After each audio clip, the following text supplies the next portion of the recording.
este mensaje, reflexiono sobre la importancia del carácter en el liderazgo.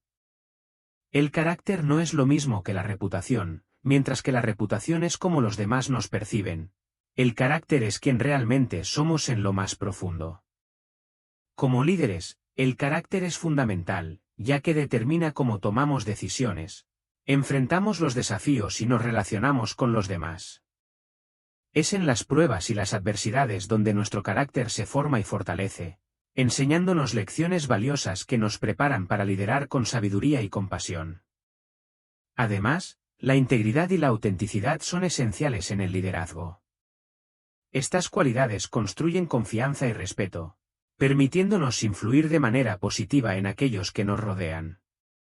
Ser un líder eficaz no se trata solo de habilidades o conocimientos, sino de vivir con un carácter sólido que refleje nuestros valores y principios. Los invito a buscar siempre crecer en carácter, especialmente a través de la guía y la gracia de Dios, para liderar con impacto duradero. Pastor Miguel Núñez, su enseñanza sobre el carácter en el liderazgo fue profundamente transformadora. La claridad con la que explicó la diferencia entre carácter y reputación, y cómo las pruebas moldean nuestro carácter, me hizo reflexionar sobre mi propia vida. Su llamado a liderar con integridad y autenticidad es un recordatorio poderoso de lo que significa ser un verdadero líder. Gracias por inspirarnos a crecer en nuestro carácter y vivir con propósito. Que Dios siga usando su vida para impactar a muchos. La manera como nosotros vemos el carácter, o mejor dicho, quizás yo me sienta más o menos estimulado a cultivar mi carácter si yo puedo entender la razón o la importancia detrás de ese carácter. Ya lo vimos en una dimensión, en relación con Dios y su revelación, la relación vertical. Yo quiero verla en términos de relación horizontal. Y lo primero que tenemos que hacer es comenzar a definir lo que es ese carácter. Realmente el carácter es o define lo que tú eres. El carácter es muy distinto a la reputación. La reputación es lo que otros piensan que yo soy, pero el carácter es realmente lo que yo soy. Y el carácter determina lo que yo hago. Las cosas que yo hago, las cosas que yo digo, están determinadas por el carácter. El hombre puede ver a un líder y decir, él es un buen líder, es un buen hombre, pero muchas veces lo que el hombre está midiendo es su reputación, lo que se conoce externamente. Pero lo que Dios está viendo es lo que realmente constituye el carácter de ese hombre. Primera de Samuel 16:7 es un texto muy conocido y que yo creo que nos puede servir a todos de referencia. Pero el Señor dijo a Samuel, no mires su apariencia ni a lo alto de su estatura, pues Dios ve no como el hombre ve, pues el hombre mira la apariencia exterior, pero el Señor mira el corazón. No olvidemos que Dios le está diciendo esto a un profeta. No se lo está diciendo a un hombre común, se lo está diciendo a alguien que ha sido llamado al oficio de profeta, y el hombre llamado al oficio de profeta está cometiendo el mismo error que la mayoría de nosotros cometemos, y es impresionarnos con la apariencia, con lo que se ve, con el carácter externo. Y Dios le dice al profeta Samuel, no seas como el resto de los hombres, que miran la apariencia. Dios no ve como el hombre ve, Dios ve el interior del corazón. Ese es un texto que ha sido usado por muchos y yo creo que muchas veces lo han usado mal, en el sentido de que a veces decimos, por ejemplo, yo soy músico, soy predicador y no me esfuerzo mucho por preparar algo bien, ya sea el instrumento que voy a tocar o el mensaje que voy a compartir, y cuando lo hago de manera mediocre, alguien me pregunta o me dice y decimos nosotros, no te apures porque como era como Dios, y Dios lo que ve el corazón. Y frecuentemente yo quiero decir, ese es el problema. Eso no es mi solución, ese es el problema. Que realmente mi esfuerzo mediocre para Dios es una revelación de la condición de mi corazón, que es lo que Dios realmente ve. Pero por el otro lado, lo que Dios sí está diciendo es que cuando alguien, y en este caso, cuando un líder luce bien externamente, eso no dice todavía que está bien. Dios es que sabe el corazón. Y el corazón está directamente relacionado al carácter que ha sido cultivado o no. John Maxwell es alguien que ha escrito mucho acerca del liderazgo. Yo no estoy de acuerdo con mucha de su teología, pero toda verdad es verdad de Dios, y cuando Él dice algo que es verdad, pues merece ser redicho o reproducido, por así decirlo. Y esta es una de sus frases que yo creo que es muy buena. Él dice: el talento es un don, algo que Dios te regala, pero el carácter es una elección. Yo decido cultivar ese carácter. Yo no vengo de nacimiento con un carácter que Dios me da, y el día que yo nazco de nuevo, Dios no me dice, junto con el nuevo nacimiento te doy un carácter. No, Él me da el poder para cultivar mi carácter. Yo tengo que cultivar eso. Lamentablemente son muy pocas las personas, hombres y mujeres, pero sobre todo nosotros los hombres, lo que nos hemos dedicado a cultivar intencionalmente el carácter. Piénsalo bien. Muchos de nosotros hemos decidido crecer, ocupar posiciones en la vida o en el liderazgo, pero lo hemos hecho y hemos ido creciendo, pero no de manera intencional. El carácter es algo que yo necesito de manera intencional proponerme desarrollarlo. Y mire esta frase de alguien que ni siquiera cristiano es, Steven Berglers, es un psicólogo de la Universidad de Harvard, y él dice lo siguiente. Él escribió un libro que se llama El síndrome del éxito, todas las consecuencias dañinas del éxito, y en ese libro él habla de esto. Él dice: las personas que alcanzan grandes alturas pero que carecen de un carácter sólido que les sostenga a través del estrés van de cabeza al desastre.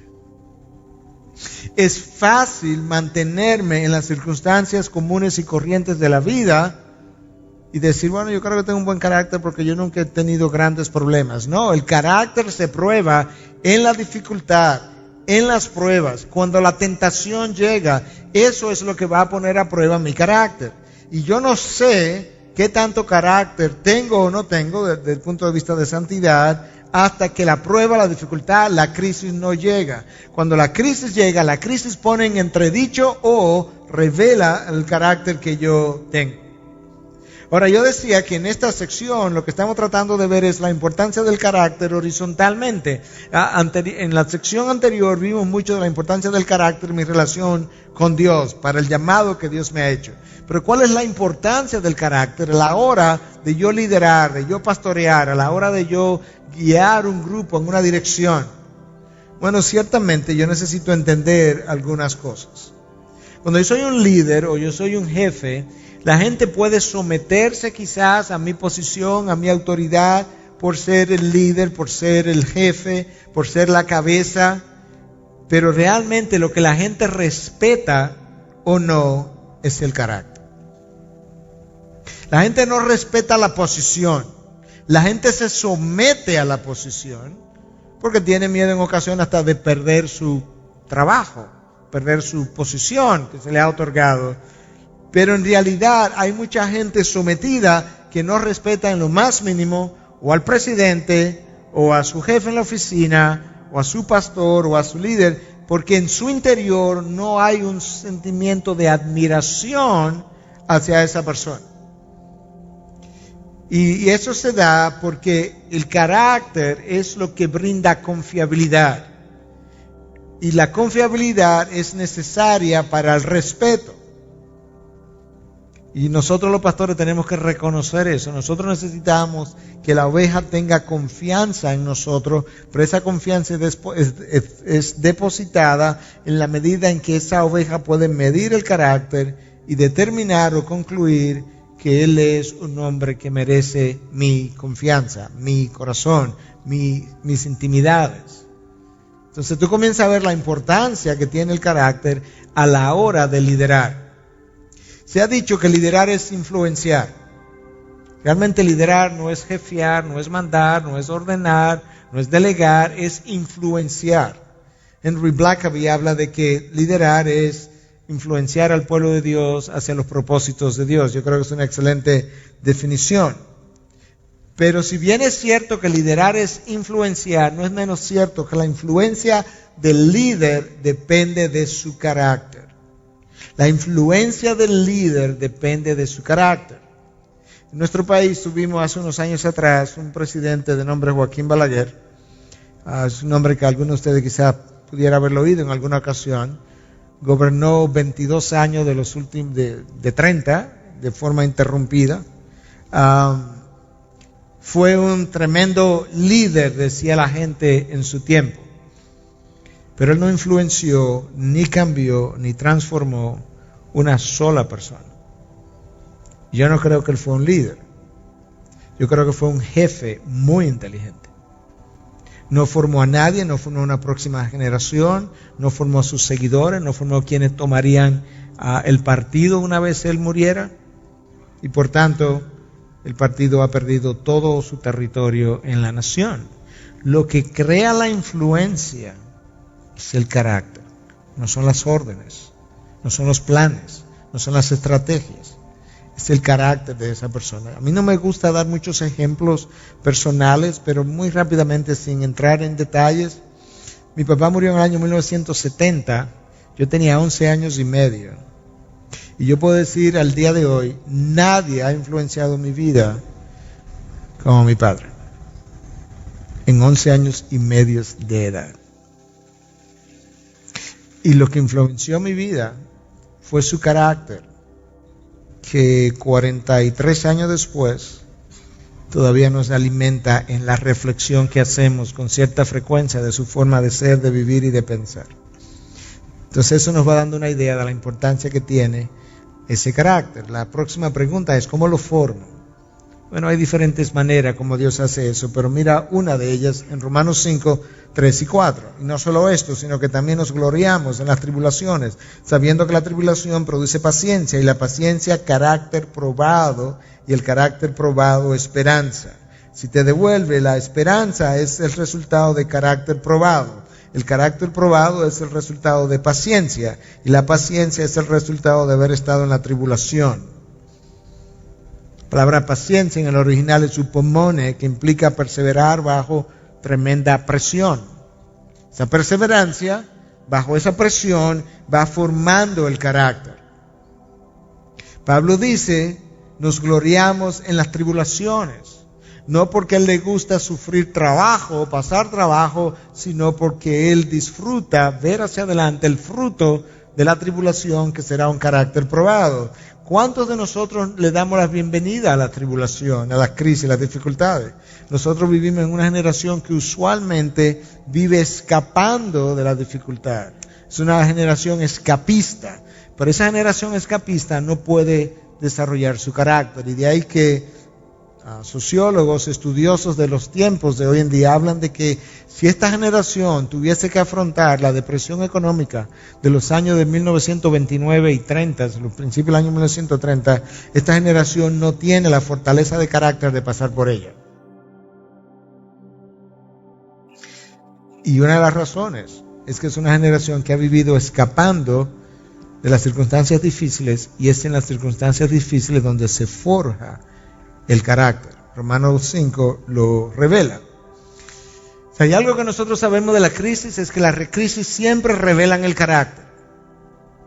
No siempre lo forman, porque en ocasiones lo deforman, pero siempre lo revelan.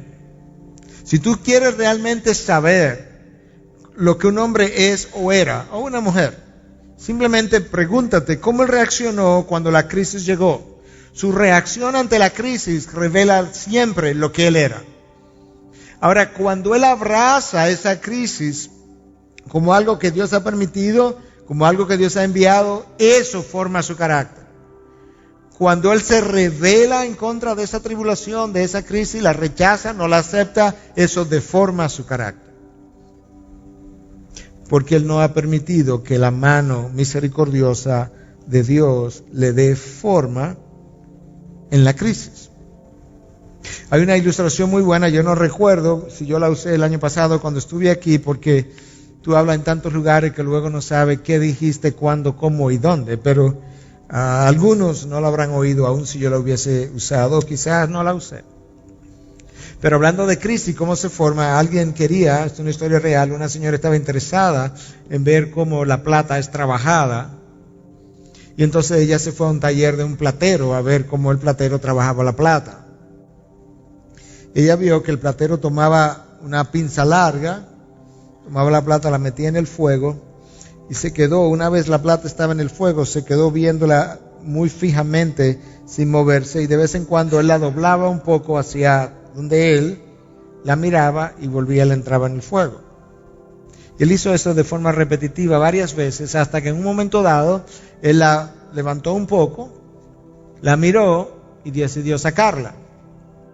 Y entonces la señora le preguntó y le dice: mire, señor, yo he estado aquí interesado en ver cómo se trabaja la plata, y me puse a observarlo y me di cuenta que usted introdujo la plata en el fuego, se quedó mirándola fijamente, no le quitaba los ojos, pero de vez en cuando usted levantaba la plata, la veía y volvía y la ponía, y luego en un momento dado la sacó.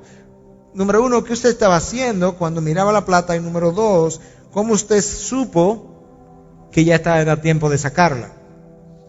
Él decía: bueno, lo que pasa es que la plata es muy frágil y tú tienes que mirarla, no le puedes quitar los ojos, porque en un momento dado, si está muy caliente, se va a quebrar y se va a caer en el fuego y se va a echar a perder. Y la razón por la que yo hacía ese movimiento es porque yo estaba buscando ver mi rostro en la plata. Una vez mi rostro es claramente reflejado en la plata, las impurezas han sido quemadas y es tiempo de sacarlo. Eso es como Dios trabaja mi carácter. Él me toma con una pinza de misericordia, me pone en el fuego y no me quita sus ojos.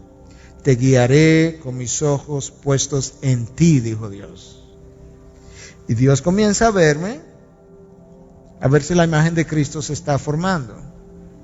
Y cuando Dios vea que esa parte de la imagen de Cristo que Él quería formar en mí se formó, yo salgo de la crisis. Mientras tanto, yo permanezco en la crisis. Porque cada crisis tiene un propósito definido para el cual fue enviada o permitida a mi vida. En un momento dado, Moisés y Faraón estaban en crisis. Dios formó el carácter de Moisés, no así el de Faraón.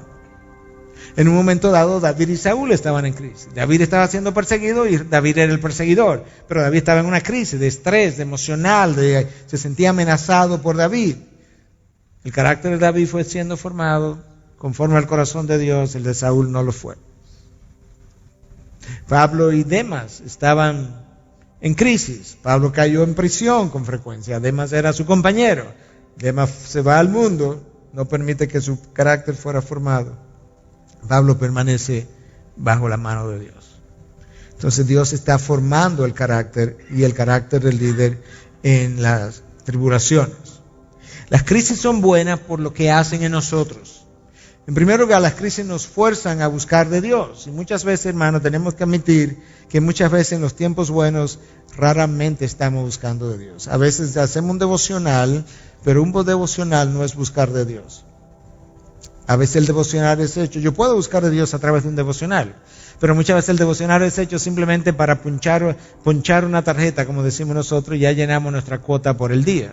Pero las crisis nos fuerzan a buscar de Dios, a clamar delante de Dios, nos fuerzan a buscar en mi interior, a buscar en mi corazón, a ver qué hay, qué hice, dónde pequé, dónde erré, dónde olvidé la palabra, dónde la ignoré.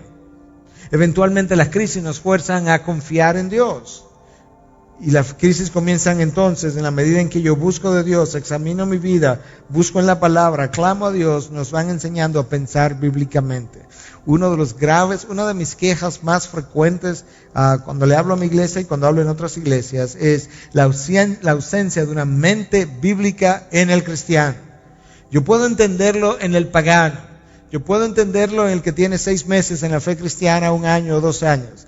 Pero cuando tenemos 10, 15, 20, 30 años, y la manera como pensamos, la manera como hacemos negocios, la manera como miramos la vida, la manera como reaccionamos ante la vida es igual a la del mundo, la ausencia de esa mente bíblica es algo que no puedo entender. Pero la mente bíblica se forma en medio de las crisis que me han forzado a reflexionar, a pensar, a buscar de Dios, a buscar en mi interior, y entonces Dios va formando esa mente bíblica.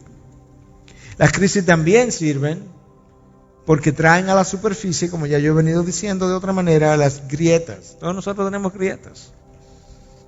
A veces de superficie, a veces de fundamentos. Las crisis ponen de manifiesto nuestras debilidades.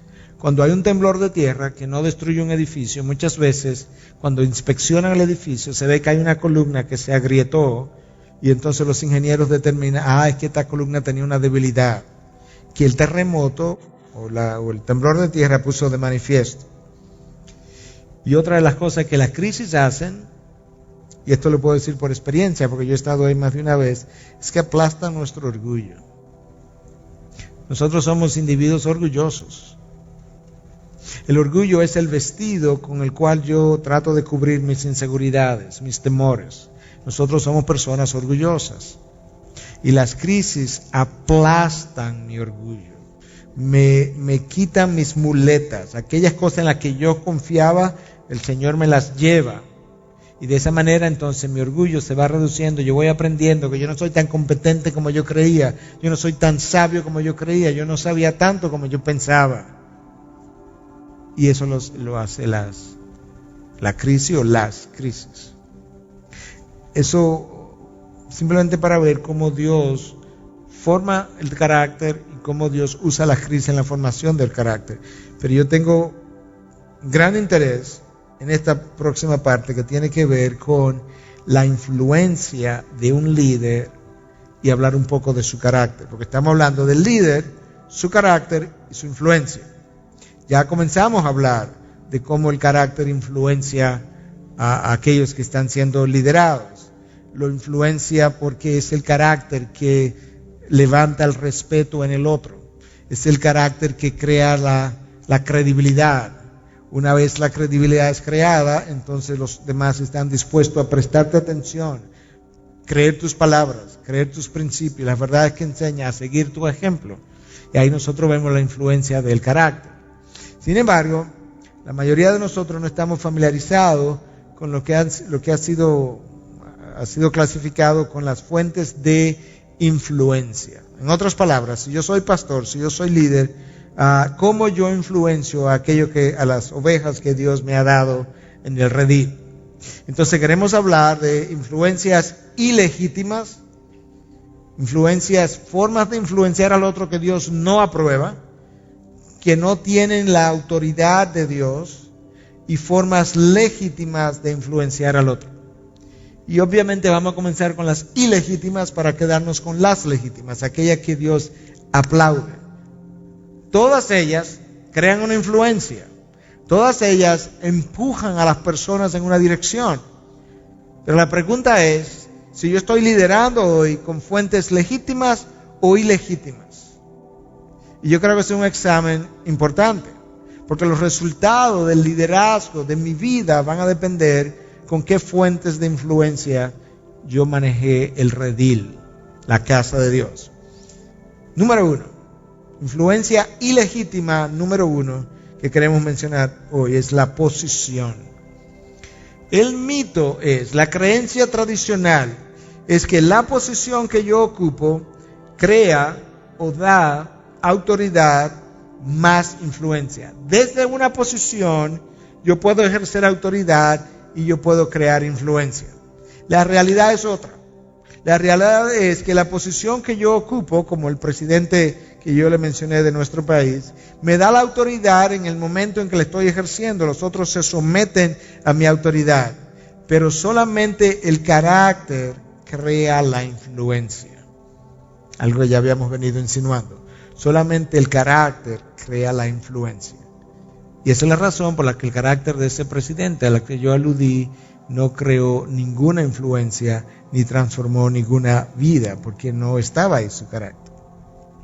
La posición me puede conceder a mí como líder, como pastor, un cierto sentido de importancia, pero no marca a los demás. Si tú eres un padre, tú quieres marcar a tus hijos. Si tú eres un pastor, tú debieras querer marcar a tus ovejas, marcarlas positivamente, marcarlas con el estándar de Dios. Pero yo no debiera estar simplemente buscando que me obedezcan, que se sometan. Yo soy el pastor, tiene que someterte. La palabra dice que se sometan a sus líderes. Yo no creo que esa es la prioridad. Eso es verdad. Pero yo creo que la prioridad es que tú quisieras marcar la vida de aquellos que te siguen en la dirección del carácter de Cristo. Y eso solamente lo puede hacer el carácter que Cristo haya formado en ti. Pablo decía que todo hombre nos considere de esta manera. como servidores de Cristo y administradores de los misterios de Dios. ¿Por qué yo tengo eso ahí? Porque muchas veces nosotros anhelamos la posición. Hay, como dicen en inglés, un craving por la posición. Quisiera que me nombren, quisiera que me promuevan. Tú no necesitas la posición. El apóstol Pablo, siendo apóstol, todo el tiempo estaba diciendo indirectamente: yo soy apóstol, pero yo no necesito esa posición o ese nombre. Que todo hombre nos considere siervos y administradores de los misterios de Dios. Eso es lo único que yo soy. Yo le leí un texto en la sección anterior de Pedro, donde decía: yo, Pedro, anciano como ustedes, soy apóstol, pero ¿sabes qué? Yo también soy anciano como ustedes. Cristo no consideró su igualdad con Dios, su posición. Él no la anheló, no se aferró a ella, no la abrazó. Él la abandonó. Yo necesito la posición. Dios me puede dar la posición, pero nosotros no necesitamos la posición para tener un sentido de importancia, para tener un sentido de significado, de propósito. No. Yo necesito una relación con Dios. Y mi identidad en Cristo es lo que me da la seguridad que yo ando buscando en la posición. La realidad es, hermanos, que cuando nosotros estamos buscando la posición, yo creo que en el contexto de la iglesia eso es bueno hablarlo, yo tengo que entender que muchas veces lo que me está llevando a anhelar esa posición no son motivaciones buenas. Son inseguridades, por un lado, que yo pienso que voy a superar una vez yo alcance la posición. Y no es así. Yo puedo alcanzar la posición más encumbrada y permanecer en mi inseguridad. Hablábamos anoche en la iglesia del pastor Hellman y usaba una ilustración de la hija del pasado presidente de Estados Unidos, Teddy Roosevelt, que decía: el problema con mi papá es que cuando él está en una boda, él quiere ser la novia. Y cuando él está en un entierro, él quiere ser el cadáver. Ahí tú tienes a una persona insegura en la posición más alta de la nación más poderosa de la tierra, completamente inseguro porque él quería ser el centro de atención todo el tiempo. Él estaba en necesidad de aprobación. De tal forma que el escalar posiciones no cura mi inseguridad. Y otras veces queremos esa posición porque tenemos un deseo de controlar al otro. Y la posición me garantiza el control. Cristo no dejó ese patrón de liderazgo. El día que mejor ilustra eso en la vida de Jesús es el día que Él está enseñando que el que no come su carne y no bebe su sangre no es digno de ser mi discípulo. Y hay un grupo de sus discípulos, dice Juan 6:6, que abandonaron y jamás siguieron con Él. Un buen número, una buena cita, Juan 6:66, es un buen número para representar lo que pasó. Muchos de sus discípulos que lo abandonaron jamás volvieron con Él. No, se quedaron con la figura detrás del 666. En ese momento, Cristo nos dice: y ustedes se quedan conmigo. No, Él no era un controlador. Él los liberó y, ¿sabes? ¿Se quieren ir? Y ustedes se quieren ir también, se pueden ir todos. Aquí nadie está obligado. El modelo de liderazgo, aquí nadie está obligado. Tú te quedas si tú quieres y te entregas voluntariamente a la causa. Bueno, en las iglesias debemos tener el mismo tipo de liderazgo. Nosotros lo decimos en nuestra iglesia continuamente.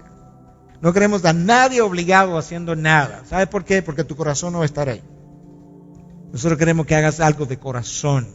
Lo sientes, lo crees, lo has abrazado. Tienes convicción de eso. Y la posición muchas veces lo único que garantiza es que los otros hagan lo que tú quieres porque tú tienes el poder y tienes la autoridad. Entonces la posición no es una fuente legítima de influencia ni de liderazgo. Número dos, el poder tampoco lo es. El poder somete a las personas porque no tienen otra alternativa, pero no influencia en su carácter. El poder ejercido sobre otros puede invitar a la rebelión con frecuencia. El poder, cuando lo ejerce sobre otros, no motiva a otros. Una de las definiciones de liderazgo es que el liderazgo es motivar a otros a seguir tu ejemplo. Liderazgo es motivar a otros en la dirección de una meta que quieres conseguir. El poder no tiene la capacidad de motivación. Y uno de los problemas con nosotros los líderes es que cuando nosotros queremos, anhelamos poder, nosotros usualmente no somos personas sumisas, humildes. El humilde no anhela poder. Nosotros queremos poder cuando somos orgullosos, cuando somos rebeldes. Y el mayor reto que un líder tiene es su propia sumisión a la voluntad de Dios. Entonces, cuando Dios ha cultivado eso en ti, realmente el deseo de poder se va. Y el poder no es una fuente legítima de influencia de los demás. Decía que nosotros tenemos, cuando somos orgullosos, tenemos deseo de ese poder, y nos volvemos líderes autocráticos. ¿Cómo yo sé? Una pregunta vital. En algún momento yo tuve que hacerme esta pregunta. ¿Cómo yo sé si yo soy un líder autocrático? Yo le voy a dar algunas sugerencias. Líderes autocráticos se enojan fácilmente cuando se le cuestiona. Líderes autocráticos gobiernan solos. No quieren compañía. No quieren sugerencias. No quieren ayuda en su liderazgo. Líderes autocráticos no desarrollan líderes, porque siempre se sienten amenazados por los líderes que están desarrollando. Yo recuerdo cuando yo comencé nuestra iglesia a desarrollar líderes, alguien me dijo, un pastor que tenía tiempo en el pastorado, me dijo, Miguel, tú tienes que tener cuidado, porque esos líderes que tú formas luego quieren serrucharte el palo, decimos en Santo Domingo. Y yo le decía, ese no es mi problema.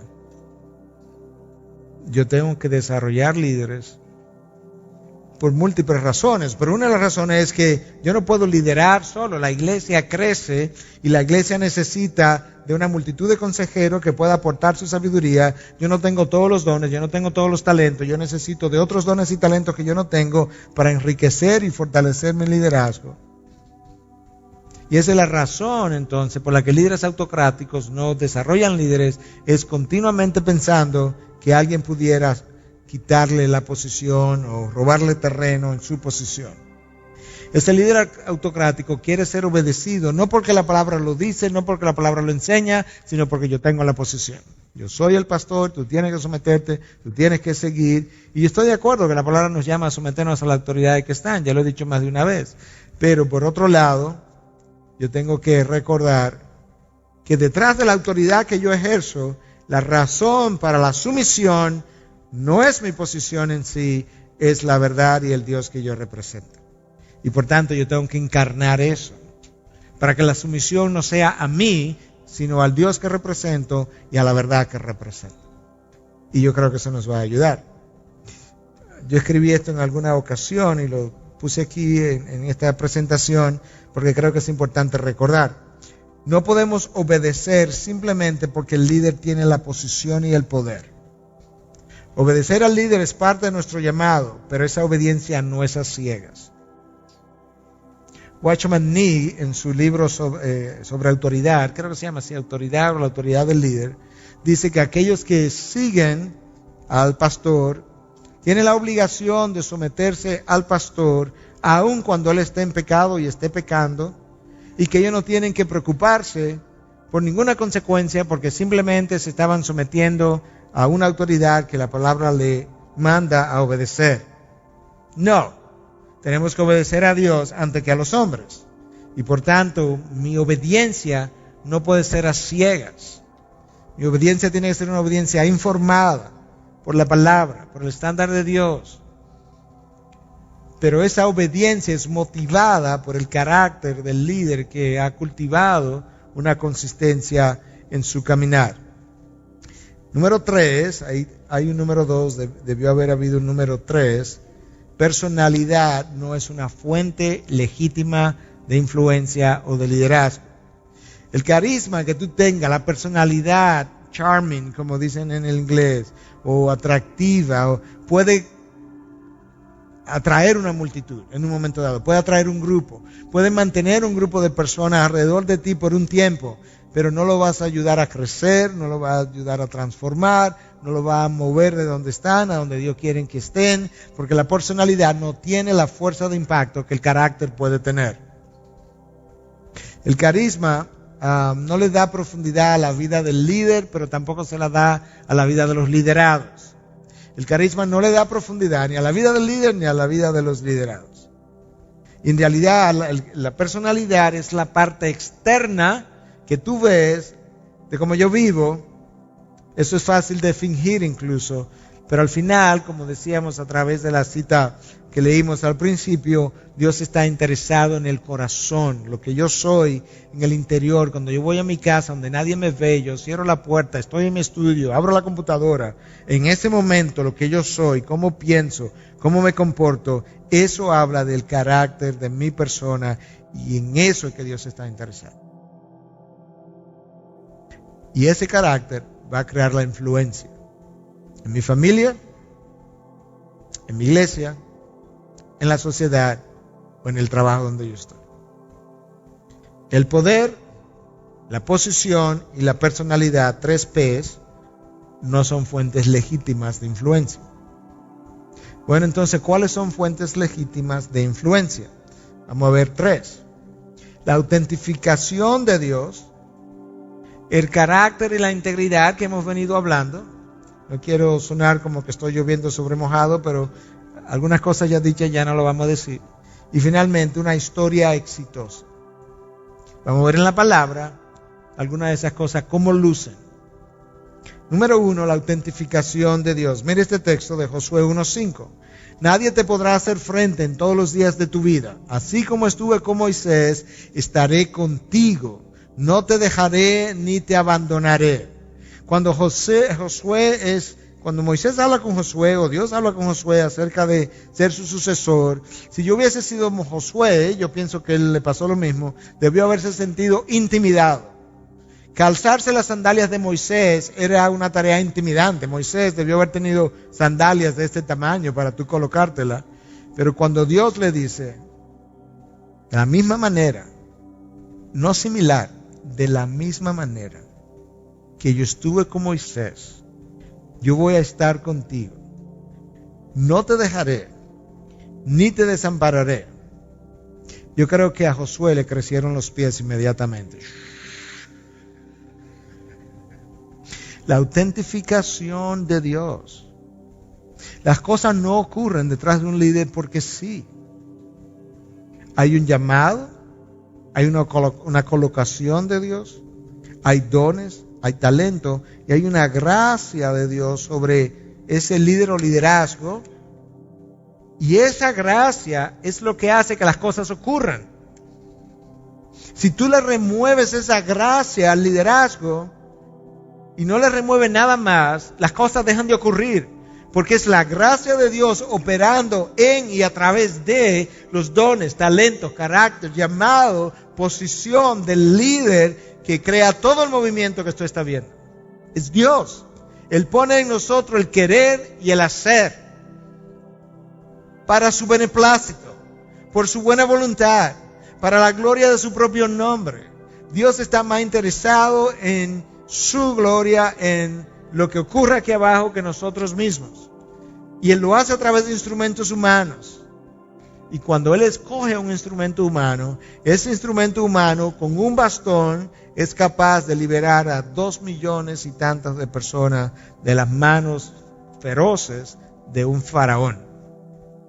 Con un bastón. ¿Tú te imaginas?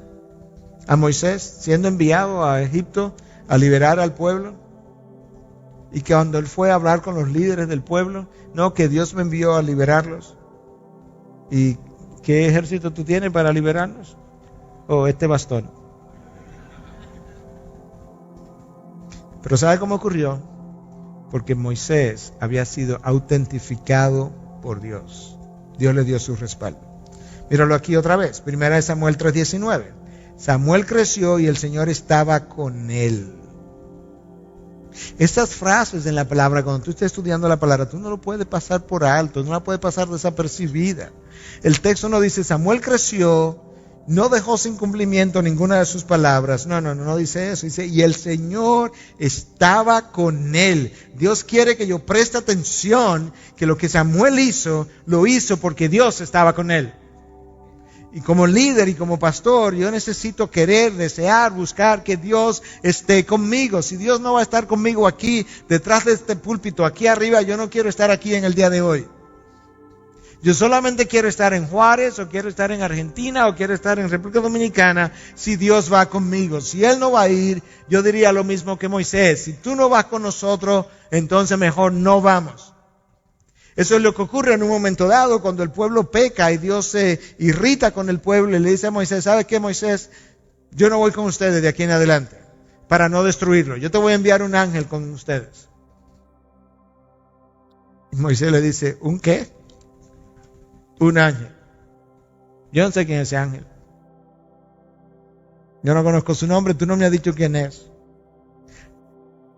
Además, a quien yo conozco es a ti que yo te conozco. Es a ti a quien yo conozco. ¿Y tú sabes qué? Si tú no vas a ir con nosotros, entonces mejor no vamos. No nos envíe. Y Dios en su misericordia dice, ¿sabes qué, Moisés? Está bien. Continúo contigo. Moisés no estaba interesado en ningún ángel. Moisés quería la presencia de Dios. Y eso es lo que nosotros necesitamos querer, la presencia de Dios sobre nuestras vidas. Ahí está su autentificación. ¿Qué ocurre entonces cuando Dios autentifica a un líder? Lo primero que ocurre es que las promesas de Dios y la visión de Dios para ese ministerio o iglesia se ven cumplidas. Tú las ves realizarse. Porque eran obras preparadas de antemano para que anduviésemos en ellas. Efesios 2:10. Oye, como dice el texto anterior, Samuel creció y el Señor estaba con él, no dejó sin cumplimiento ninguna de sus palabras. ¿Quién? Dios. Las promesas de Dios se ven realizadas, se ven cumplidas. El líder puede enfrentar dificultades. El líder puede enfrentar crítica. Aún la crítica no es señal de mal liderazgo. Pero ¿sabes qué? Como Dios está detrás del líder, en su momento Dios reivindica el líder. Puede tomar 1 año, puede tomar 3, puede tomar 5. Pero cuando la autentificación de Dios está sobre el líder, en su momento Dios reivindicará a su líder. Porque para eso Él lo levantó. Y otra de las señales de que realmente la autentificación de Dios o Dios está con él es que la vida no simplemente están siendo lideradas, están siendo transformadas, están cambiando. ¿Por qué? Porque es la gracia de Dios fluyendo a través del liderazgo y esa gracia de Dios en operación está alcanzando a otros y está produciendo la transformación que nosotros quisiéramos ver. Ahora, otros tienen que dar testimonio de esa autentificación. Yo no puedo levantarme un día y decir, no, yo sé que Dios está conmigo. Porque puede ser que no sea el caso. Yo sé que Dios me ha autentificado igual que autentificó a Moisés. Bueno, quizás tú lo sabes, pero si nadie más lo sabe, hay un peligro ahí. Porque otros tienen también que percatarse de eso. Esto es una ilustración distinta, pero sirve como quiera para dejar ver lo que quiero decir. En una ocasión, hace años atrás, este estudiante de seminario estaba bajo la mentoría de Howard Hendricks, alguien que dedicó toda su vida, ya murió, pero alguien que dedicó toda su vida a formar líderes. Y este individuo, este joven seminarista, estaba convencido que Dios lo había llamado a predicar. Y Hendricks entendía que no, que él no tenía el don de la predicación. Y después de 1 y 2 y 3 reuniones, pues ya Hendricks estaba molestándose con él porque él en su terquedad insistía en que sí. Y un día Hendricks le dice, mira mi hijo, quizás tú tengas el don de la predicación, pero nadie tiene el don de oírte. Entonces otros tienen que afirmar que tú lo tienes. Y en este caso, si la autentificación de Dios está con el líder, otros tienen que reconocer eso, de que Dios está detrás de la agenda y los propósitos del líder. El líder está modelando a Cristo, está tratando, nadie es perfecto, fallamos, pecamos, nos arrepentimos, yo tengo que hacerlo por igual, pero sabes que hay un intento visible, real, hay una pasión por modelar a Cristo que otros reconocen.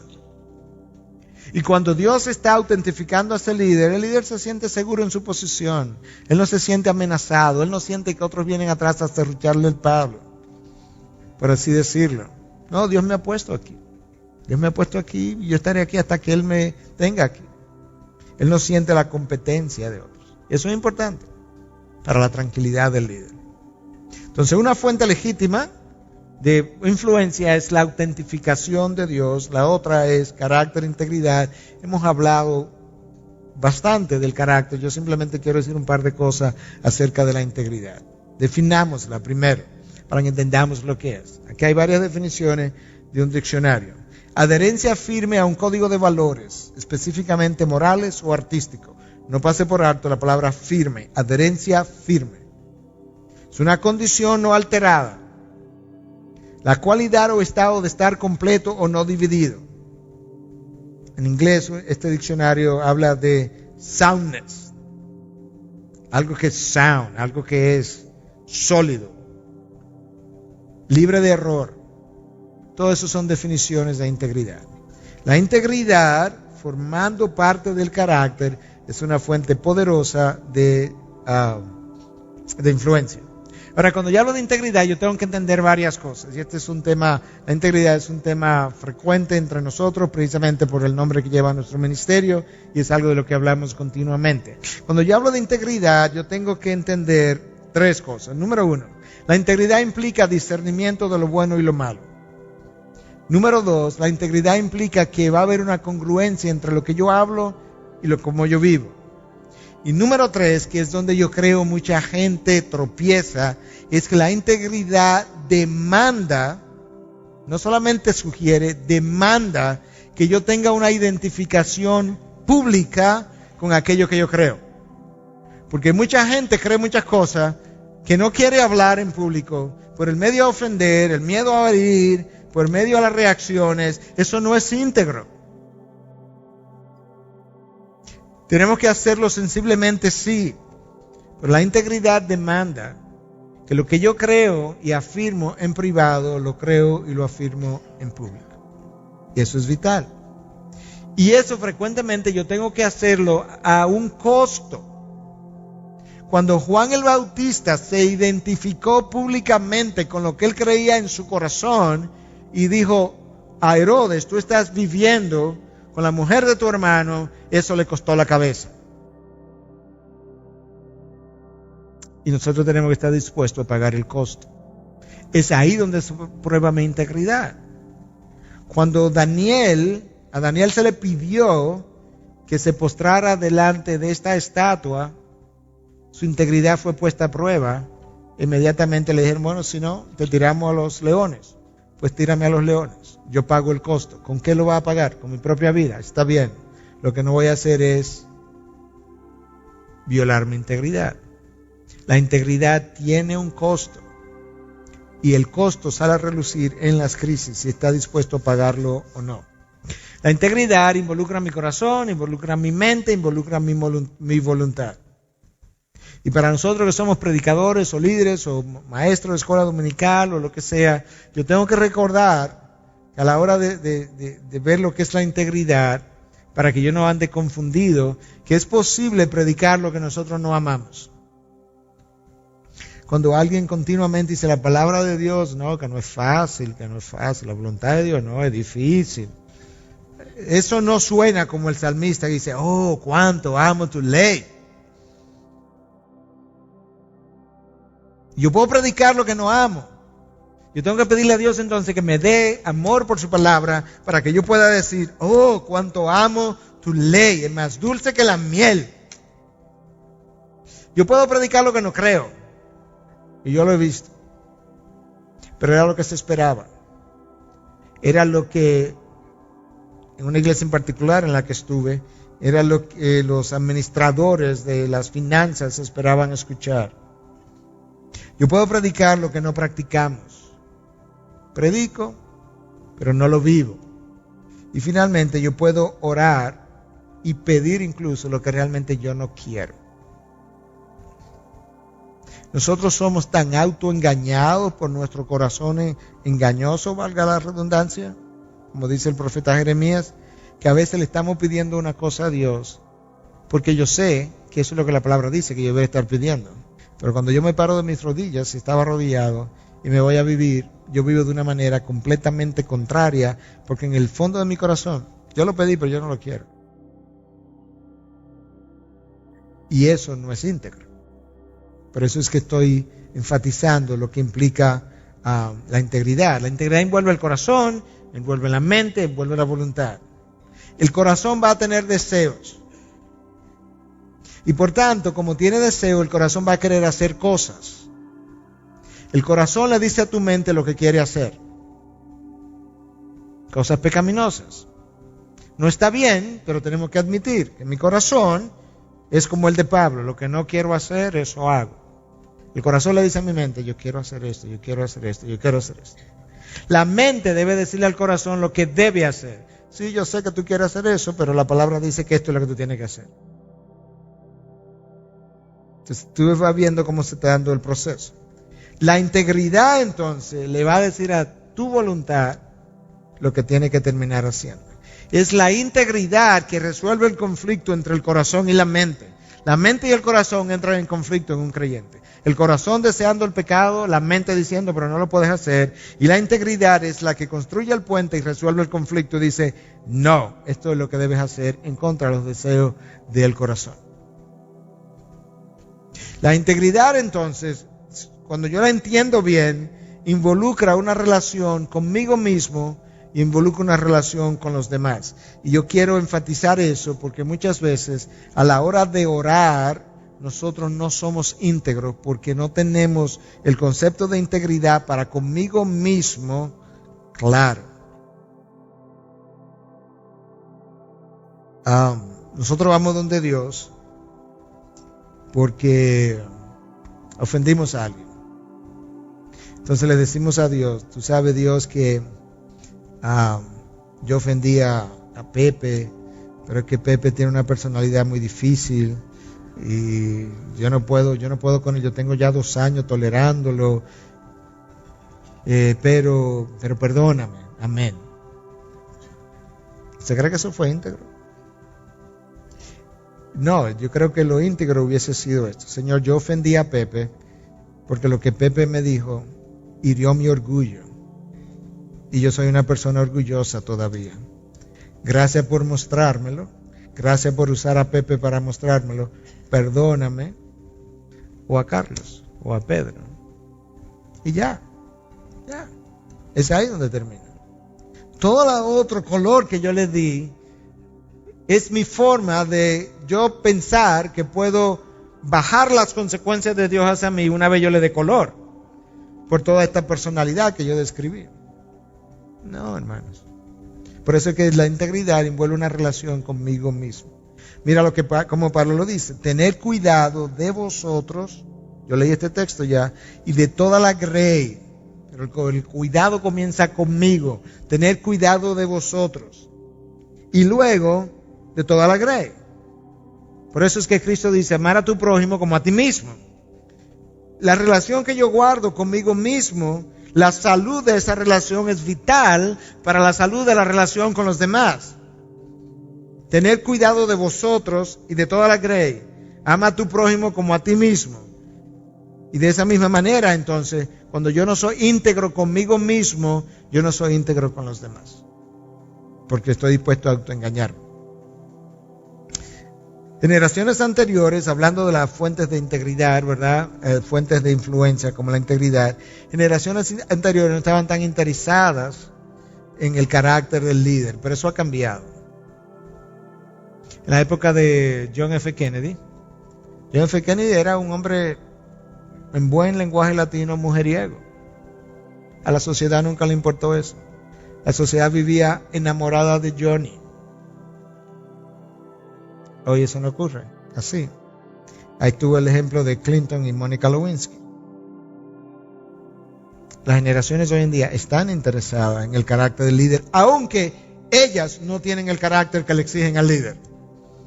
Porque la gente que le exigió a Clinton, no cree usted que tenía el carácter que ellos querían ver en él. La integridad genera confianza, credibilidad y seguimiento. Ya yo mencioné algunas de estas cosas de manera que la voy a pasar por alto. Cuando usted tiene integridad, usted puede vivir una vida que puede decir: no tengo nada que probar, nada que esconder, nada que temer. Eso no es tan fácil decirlo, pero debe ser mi meta. Yo quiero estar donde yo pueda decir: no tengo nada que probar, nada que temer, nada que esconder.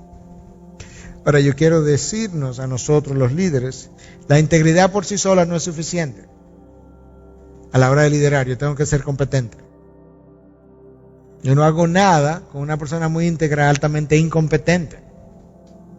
El líder se supone que necesita competencia e integridad, y ahí está su fortaleza.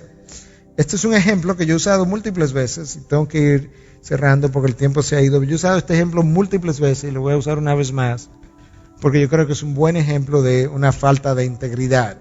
Algunos de ustedes recuerdan la historia del Challenger cuando explotó, aquella nave espacial que explotó en su despegue. El Challenger, al explotar, le quitó la vida a 7 personas que iban adentro. El día antes, el control de calidad de la NASA dijo que el Challenger no estaba listo para partir al día siguiente. El control de producción dijo que el show tenía que continuar. Pero el control de calidad le informó al control de producción que los descongeladores del Challenger no estaban operando correctamente. Y ocurrió exactamente lo que ocurrió.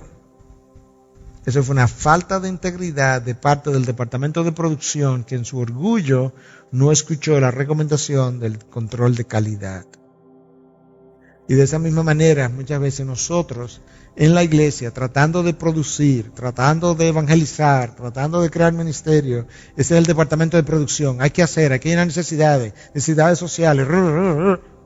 Se nos olvida que yo tengo que preparar el carácter de aquellos que van a llenar esas necesidades y llenar esos ministerios. Que la necesidad per se, por sí sola, nunca constituye el llamado de Dios. El llamado de Dios es el llamado de Dios, no la necesidad. Y si yo no tengo eso en cuenta, el departamento de producción continuamente va a estar empujando gente que va a comprometer su integridad. Los líderes necesitan vivir a un estándar más alto que los demás. El estándar es el mismo, no hay duda de eso, pero él tiene que vivir a ese estándar de una forma más consistente que el resto. Entonces vimos cómo la autentificación de Dios es una fuente legítima de influencia. Número 2, el carácter, la integridad de ese líder. Y finalmente, la historia exitosa. Cuando Moisés tenía 10 años, 15, 20, y en cada crisis Moisés se crece. Hay algo que a mí me impresiona, es la manera como Moisés se crece en cada crisis. Es una de las cosas que se dice de los verdaderos líderes, que en las crisis ellos se crecen. Tú ves a Dios listo para eliminar a todo el pueblo. Y Moisés interviniendo en la brecha, diciendo: no, yo te ofrezco mi vida si tú quieres, pero perdona sus vidas. Moisés se creció. Cuando Miriam es llenada de lepra como castigo por haber criticado a Moisés, Moisés interfiere o intercede a favor de Miriam. Y tú puedes ver a Moisés creciéndose en cada crisis que él tuvo. Entonces eso es una historia exitosa de ese líder que otros observan y dicen: oh, Dios estaba con él. Mira cómo se creció, mira cómo Dios lo respaldó. Cuando esa historia no existe, el respeto todavía no está. Esa es la razón por la que yo escuché a un pastor más viejo que yo hace muchos años decir: cuando tú entras a una iglesia, hay cosas que tú le dices cuando tú tienes 1 año con ellos, y otra que tú se lo dices cuando tienes 5 años con ellos, y otra que tú se lo dices cuando tienes 15 años con ellos. Lo que él está diciendo es: en la medida en que tú construyes una historia de integridad y exitosa con ellos, en esa misma medida ellos te van confiando cada vez más, y en esa misma medida tú tienes mayor libertad para decir muchas cosas que al principio quizás se estaba siendo cuidadoso de decir. Y con esto yo cierro. Hablando de las fuentes legítimas de autoridad, mencionamos 3: autentificación de Dios, el carácter y la integridad, y una historia exitosa. De esas 3, yo cierro con esto, que tiene que ver con el carácter. Del popular autor inglés del siglo XIX, William Arnold, se ha dicho: su predicación es buena, sus obras son mejores, pero lo mejor de todo es su vida. Ahí está su carácter. Su predicación es buena, sus obras son mucho mejores, pero lo mejor de todo eso es su vida, su carácter, cómo vivió, cómo modeló, cómo lideró. Y esa es la importancia entonces del carácter del líder. Primero el carácter moral, los requisitos que Dios demanda, luego la influencia, la parte horizontal del liderazgo, la influencia de ese carácter a la hora de relacionarse con las ovejas. Y yo creo que eso es un aspecto vital a la hora de nosotros ejercer nuestro llamado.